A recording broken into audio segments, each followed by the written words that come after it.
पापा हलदी की पाते चिठिया लिखी, पापा हलदी की पाती चिठिया लिखी,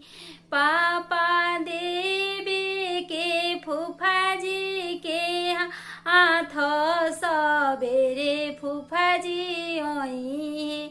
पापा देवी के फूफाजी के हाथ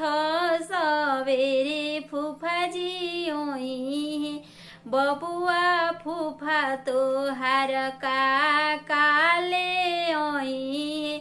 बरुआ फूफा तोहरो काले आई,